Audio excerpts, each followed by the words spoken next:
ভারত পাকিস্তান আজ আরেক ম্যাচ, আরেক ফাইনাল, আরেক লড়াই, ক্রিকেটের ময়দানে আরেক যুদ্ধের দামামা। এশিয়া কাপ ফাইনালে মুখোমুখি হচ্ছে দুই চির প্রতিদ্বন্দ্বী। খুবই সারপ্রাইজিংলি যেটা এই টুর্নামেন্টের ফাইনালে প্রথমবারের মতো ভারত পাকিস্তানের মুখোমুখি হওয়া। সেই 1984 সালে এশিয়া কাপের প্রথম আসর বসেছিল, এরপরে 16টা টুর্নামেন্ট হয়েছে। 41 বছরের 16 টুর্নামেন্টে ভারত পাকিস্তান কখনোই ফাইনালে মুখোমুখি হয়নি। এইবার অবশেষে আয়োজকদের স্বপ্ন আশা পূরণ করে বাংলাদেশও সেই ক্ষেত্রে অনেক সহায়তার হাত বাড়িয়ে দিয়েছে এই ফাইনালটা হওয়ার জন্য। বাংলাদেশ যেভাবে পাকিস্তানের কাছে হেরে গেছে, যাক সেটা অন্য আলোচনা, কিন্তু এই ভারত পাকিস্তান ফাইনালটা যে হচ্ছে সেইটা আয়োজকদের পরম কাঙ্ক্ষিত। এই ফাইনালটাতে শুরু হওয়ার আগে ভারত পাকিস্তান দুই দল, কোন দল কোথায় দাঁড়িয়ে আছে, 10টা ফ্যাক্টর দিয়ে আমরা তো দুই দলের সম্ভাবনা বিচার করি নানান সময়। সেটা হয়েছে ভারত পাকিস্তান যখন মুখোমুখি হয়েছিল গ্রুপ পর্বে, তখনও সুপার ফোর ইনফ্যাক্ট, তখনও সেটা করেছিলাম। সেইখান থেকে পাকিস্তান কিন্তু এগিয়েছে, বেশ কিছুটা এগিয়েছে। কতটা এগিয়েছে এই 10টা ফ্যাক্টরে মিলিয়ে কোন দল শেষ পর্যন্ত এগিয়ে থাকবে। দেখুন, আমি এই জায়গাটাতে কিন্তু কোন দলের ক্রিকেটীয় সামর্থ্যের কি জায়গাটা রয়েছে সেইটা না, আলোচনাটা হচ্ছে এইবারের এশিয়া কাপে দুই দলের পারফরমেন্সের জায়গাটা কি, এবং সেইখানটাতে খুবই সারপ্রাইজিং কিছু জায়গা রয়েছে যেগুলো আমার সঙ্গে আপনি একমত নাও হতে পারেন। আসুন এই 10টা ফ্যাক্টর দিয়ে এইবারের ফাইনালটা কোন দল জিতবে সেটা আমার সঙ্গে আপনি একটু মিলিয়ে নিতে পারেন। Number 1, top order batting. ভারতের এই জায়গাটাতে অভিষেক শর্মা তো দুর্দান্ত ফর্মে রয়েছেন, সর্বশেষ 3টা ম্যাচেই তিনি 50 করেছেন। ভারতের চতুর্থ ক্রিকেটার হিসাবে, প্রথম ক্রিকেটার হিসাবে, মানে আগে 3 ক্রিকেটার হচ্ছে বিরাট কোহলি, রোহিত শর্মা, সূর্যকুমার যাদব, আর প্রথম ক্রিকেটার হিসাবে তিনি টি-20তে টানা 4টা ম্যাচে 50+ স্কোর করতে পারেন কিনা সেটা দেখার বিষয় রয়েছে। শুভমান গিল তার ওপেনিং পার্টনার ভালো খেলতে খেলতে আউট হয়ে যাচ্ছেন, টুর্নামেন্টে এখনো তার কোনো 50 হয়নি, 47 টপ স্কোর। আর ক্যাপ্টেন সূর্যকুমার যাদবেরও কিন্তু টুর্নামেন্টটা ভালো যাচ্ছে না। পাকিস্তানের সাথে সার আনবিটেন একটা 47 রানের ইনিংস রয়েছে, এর বাইরে খুব ভালো পারফর্ম মানে শেপে তিনি আসলে নেই। অন দ্য আদার হ্যান্ড পাকিস্তানের টপ অর্ডারে যারা রয়েছেন, সেই শাহিদজাদা ফারহান, ফকর জামান কিংবা সাইম আইয়ুব, তাদের অবস্থাও কি এইরকম মানে ভারতের মতো ততটা ভালো কিনা? স্পেশালি সাইম আইয়ুবের অবস্থা তো খুবই করুণ, 6টা ইনিংসের মধ্যে 4টা ইনিংসে বেচারা 0 রানে আউট হয়েছেন। ফলে সামর্থ্য না, এই টুর্নামেন্টে পারফরমেন্সেরও যদি আমি বিবেচনা করি তাহলে এই জায়গাটাতে ভারত এগিয়ে রয়েছে। Bharat 1, Pakistan 0। Middle lower order batting. ভারতের এই জায়গাটাতে তাদের তিলক ভার্মা, সঞ্জু স্যামসং, হার্দিক পান্ডিয়া, শিবম দুবে, অক্ষর প্যাটেলদের মতো ক্রিকেটার রয়েছেন, এবং এই টুর্নামেন্টে তারা যে খুব বেশি কন্ট্রিবিউট করেছেন তা নয়, আবার ওইভাবে দেখলে খুব বেশি কন্ট্রিবিউট করার সুযোগও পান নাই, সেভাবেও দেখতে পারেন। পাকিস্তানের এই মিডল লোয়ার অর্ডারে তাদের ক্যাপ্টেন সালমান আলী আগা, মোহাম্মদ হারিস, মোহাম্মদ নওয়াজ, ফাইম আশরাফকে তারা হয়তো এই জায়গাটাতে এই ম্যাচটাতেও তাকে দিয়ে আসলে কন্টিনিউ করাবে, এবং হচ্ছে হুসাইন তালাত, তাদের কথা বলা যেতে পারে। কিন্তু এই টুর্নামেন্টের পারফরমেন্সের বিবেচনাতেও আমার কাছে মনে হয় যে ভারতের ক্রিকেটাররা হয়তো অত বেশি সুযোগ পাননি, কিন্তু স্লাইটলি আমি এই জায়গাটাতেও ভারতকেই এগিয়ে রাখবো। মিডল লোয়ার অর্ডার ব্যাটিং এ Bharat 2, Pakistan 0। Number 3, spin attack. ভারতের এই জায়গায় স্পিন অ্যাটাকে তো তাদের ওই বিখ্যাত হয়ে ওঠা ট্রায় রয়েছেন বরুণ চক্রবর্তী, কুলদীপ যাদব এবং তাদের অক্ষর প্যাটেল। তার মধ্যে কুলদীপ যাদব তো টুর্নামেন্টের এই মুহূর্তে হাইয়েস্ট উইকেট টেকারে, বরুণ এবং অক্ষর টিমের যখনই প্রয়োজন হচ্ছে সেই ব্রেক থ্রুটা এনে দিচ্ছেন। পাকিস্তানের এই জায়গাটাতে তাদের আবরার আহমেদ স্পিন অ্যাটাকের লিডার বলতে পারেন, যার উইকেট সংখ্যা বেশি না হলেও ইকোনমি হচ্ছে গিয়ে অ্যামেজিং। পুরো টুর্নামেন্টে তার ইকোনমি 5.02, এবং সারপ্রাইজিংলি তার ডেপুটি হিসেবে সাইম আইয়ুব এই জায়গাটাতে খুব ভালোভাবে নিজেকে এস্টাবলিশ করে ফেলেছেন। তার ওই অফ স্পিন বোলিং, তার ওই ক্যারম বল ট্যারম বল সবকিছু দিয়ে এই টুর্নামেন্টে তার ব্যাটিং ফর্ম যতই খারাপ থাকুক, বোলিং ফর্মটা আসলে খুবই ভালো। মোহাম্মদ নওয়াজকে সবগুলো ম্যাচে যে বোলিং করেছেন তার নয়, পাকিস্তানের সঙ্গে পাকিস্তান যে ম্যাচটা লাস্টে ভারতের সঙ্গে খেলো সেখানেও তিনি বোলিং করেন, আবার লাস্ট ম্যাচে বাংলাদেশের বিপক্ষে করেছেন, উইকেটও পেয়েছেন। তারপরে আমি স্পিন অ্যাটাকটা তো ভারতকে আসলে এখানে আমি ক্লিয়ারলি এগিয়ে রাখছি। Bharat 3, Pakistan 0। Number 4, pace attack. পাকিস্তানকে আমি এগিয়ে রাখবো। আমি জানি ভারতের একজন জাসপ্রীত বুমরা রয়েছেন, যিনি যে কোনো মুহূর্তে ম্যাচের রং পাল্টে দিতে পারেন, সেই সামর্থ্যের জায়গাটা তার রয়েছে, যেটা প্রবাবলি এই মুহূর্তে ওয়ার্ল্ড ক্রিকেটে আর কোনো বোলারের নেই। কিন্তু এশিয়া কাপের এবারে যদি আপনি পারফরমেন্স দেখেন, বুমরা কিন্তু তার যে খুব একেবারে ছন্দে রয়েছেন, নিজের শ্রেষ্ঠত্বে রয়েছেন তা নয়, এবং ভারত একজন মাত্র স্পেশালিস্ট পেস বোলার নিয়েই খেলাচ্ছে।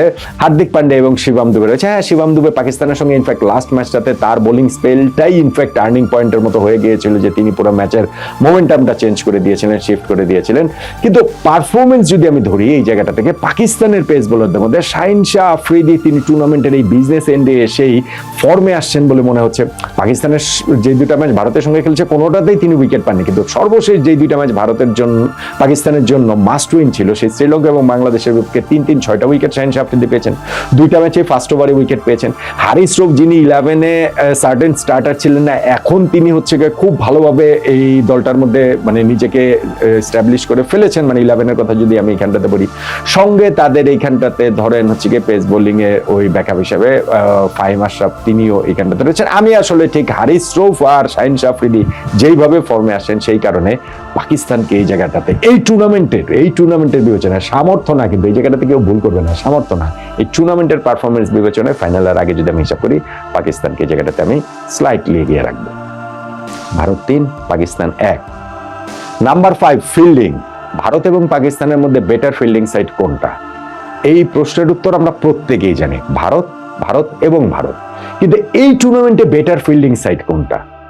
স্পেশালি যদি আপনি ক্যাচের হিসাব যদি ধরেন, ক্যাচ এফিসিয়েন্সির হিসাব যদি ধরেন, ভারতের চেয়ে পাকিস্তানের ক্যাচিং এফিসিয়েন্সি এই টুর্নামেন্টে বেটার।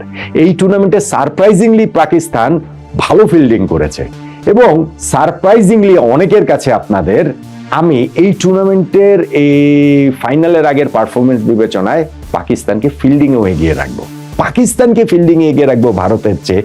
ফিল্ডিং সামর্থ্যে ধরেন হচ্ছে ভারত যদি 80 হয়, পাকিস্তান 20, কিন্তু এই টুর্নামেন্টের ফিল্ডিং যদি আমি বিবেচনা করি, স্পেশালি ক্যাচিং এর বিষয়টা যদি আমি বিবেচনা করি, তাহলে আমি কিন্তু এই জায়গাটাতে পাকিস্তানকে একটু এগিয়ে রাখবো। তার মানে ভারত 3, পাকিস্তান 2।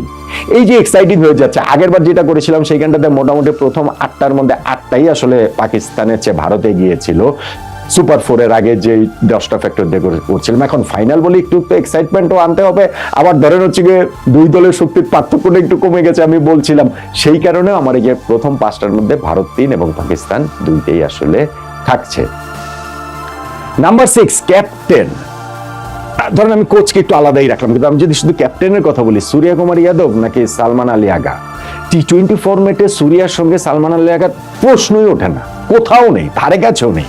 কিন্তু আপনি যদি এই টুর্নামেন্টে দুইজনের পারফরমেন্স দেখেন, দুইজনের পারফরমেন্স এই যাতা, মানে দুইজনই 6টা করে ম্যাচ খেলে, একজন করেছেন 64 রান সালমান আলী আগা, সূর্য কুমার যাদব করেছেন 71 রান।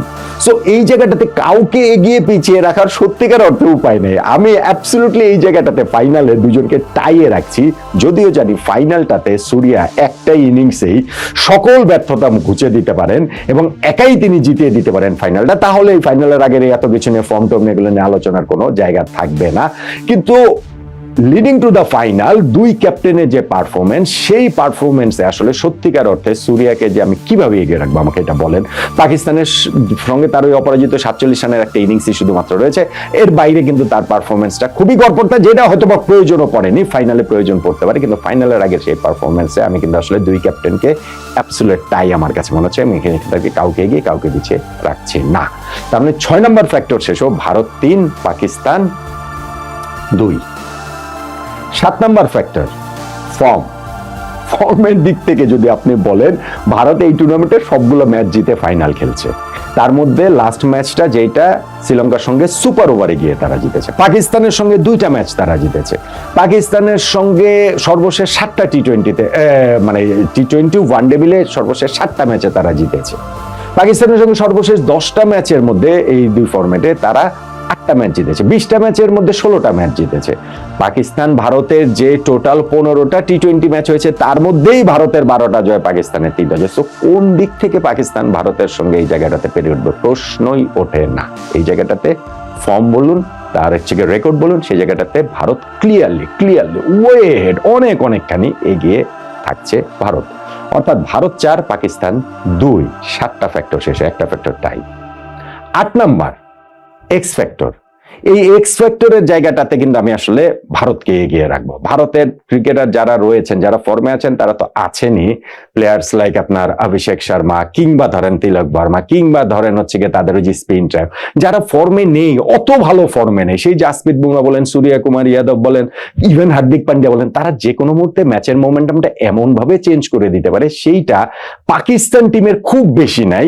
অ্যাপার্ট ফ্রম আপনি বলতে পারেন যে শাহিন আফ্রিদির কথা বলতে পারেন, হয়তো বা আবরার তার ওই যে রিস্পিন যে রয়েছে সেইটাকে মাথায় রেখে ওইটা বলতে পারেন, কি অন্য তাদের যা ফখর জামানের কথা বলতে পারেন, ইভেন সাইম আইয়ুবের কথা আমি হয়তো বা কিছুটা আনতে পারি, যদিও ব্যাট হাতে তিনি খুব খারাপ ফর্মে রয়েছেন, কিন্তু তারপরে এই জায়গাটাতে এক্সপেক্টেড, এই জায়গাটাতেও ভারতকে আমি আসলে এগিয়ে রাখবো 8 নম্বরের এই জায়গাটাতে। অর্থাৎ ভারত কত হলো, ভারত হচ্ছে গিয়ে এইখানটাতে 8টার মধ্যে ভারত হচ্ছে গিয়ে 5, পাকিস্তান 2, আর একটা হচ্ছে টাই। 9 নম্বর যেটা ফ্যাক্টর, সেই 9 নম্বর ফ্যাক্টরটা হচ্ছে ক্রিকেট ও ক্যারেক্টারিস্টিক্স, যেটা আগেও বলেছিলাম, এই জায়গাটাতে পাকিস্তানকে রাখতেই হবে, এটা সবসময় রাখতে হবে। পাকিস্তান দলের অবস্থা যত খারাপ থাকুক, তারপরেও এই জায়গাটাতে তাদের ওই আনপ্রেডিক্টেবিলিটির কারণে তাদেরকে এই জায়গাটাতে আসলে রাখতেই হবে, এগিয়ে রাখতেই হবে। আমি ভারতের চেয়েও, সো এই জায়গাটাতেও পাকিস্তানে গিয়ে, তার মানে ভারত 5, পাকিস্তান 3। এবং নাম্বার 10, মাঠের বাইরে, মাঠ কেন্দ্রিক যেসব নানান বিতর্ক তৈরি হয়েছে, সেইটাকে যদি বিবেচনায় নেই, হ্যান্ডশেক বিতর্ক হয়েছে, লাস্ট ম্যাচটাতে গিয়ে হচ্ছে গিয়ে ওই যে হারিস রৌফের যে বিতর্কটা হয়েছে, তিনি ওই কি বলা চলে 6-0 যেই বিতর্কটা তিনি করেছেন, সাহেবজাদা ফারহানের JK47 সেলিব্রেশনের বিতর্ক, এই সবকিছু মিলিয়ে আমার কাছে মনে হয় যে পাকিস্তান এই জায়গাটাতে একটু এগিয়ে থাকবে, তারা একটু বেশি তেতে থাকবে, ফাইনালে তাদের নিজেদের প্রমাণ করার আরো বেশি জায়গাটা থাকবে। তারা জানে যে ভারতকে হারাতে পারলে সেটা আপসেট হিসেবে বিবেচিত হবে, কিন্তু এই আপসেটটা তারা হচ্ছে গিয়ে ঘটাতে চাইবে যে কোনো মূল্যে। শক্তিতে তারা পিছিয়ে আছে ডেফিনেটলি, কিন্তু তারা চাইবে যে কোনো ভাবেই হোক এই একটা দিনে তাদের ভেরি গুড ডে এবং ভারতের একটা অফ ডে, অফ কালার ডেতে যদি তারা এরকম আপসেটটা ঘটিয়ে দিতে পারেন। সো এই হ্যান্ডশেক বিতর্ক কেন্দ্রিক যেই সব জিনিস হয়েছে, তার আগেও যে ভারত পাকিস্তান যুদ্ধ, পেহেলগামের সে হামলা, সবকিছু মিলে এই জায়গাটাতে আমার কাছে মনে হয় যে পাকিস্তান একটুখানি বেশি তেতে থাকবে। সো এই জায়গাটাতেও আমি পাকিস্তানকে এগিয়ে রাখছি। তাহলে 10টা ফ্যাক্টরের মধ্যে ভারত 5টা ফ্যাক্টর এগিয়ে, পাকিস্তান 4টা ফ্যাক্টর এগিয়ে, এবং একটা ফ্যাক্টর হচ্ছে গিয়ে টাই। ভারত 5-4 এগিয়ে। দেন এগেন এটা এই টুর্নামেন্টের হিসাবে, এই টুর্নামেন্টের বিবেচনায়। এমনিতে ধরেন ওই যে পাকিস্তানকে যে এগিয়ে রেখেছি ফিল্ডিং এ, প্রশ্নই ওঠে না ভারতের চেয়ে ভালো, কিংবা 2 ক্যাপ্টেনের বিবেচনায় সূর্য কুমার যাদব আর সালমান আলী আগাকে টাই রেখেছি, প্রশ্নই ওঠে না সূর্যার সঙ্গে এখানে সালমান আলী আগার মানে একসঙ্গে রাখার। কিন্তু এই টুর্নামেন্টের পারফরমেন্স বিচারে ফাইনালের হিসাবে, ফাইনালের আগে আমার কাছে মনে হচ্ছে এই 10টা ফ্যাক্টরের মধ্যে ভারত পাকিস্তানের, যেইটা সুপার 4-এর ম্যাচের আগে আমি করেছিলাম, ভারত 8টা ফ্যাক্টরে এগিয়ে রয়েছে, পাকিস্তান মাত্র 2টা ফ্যাক্টরে এগিয়ে রয়েছে।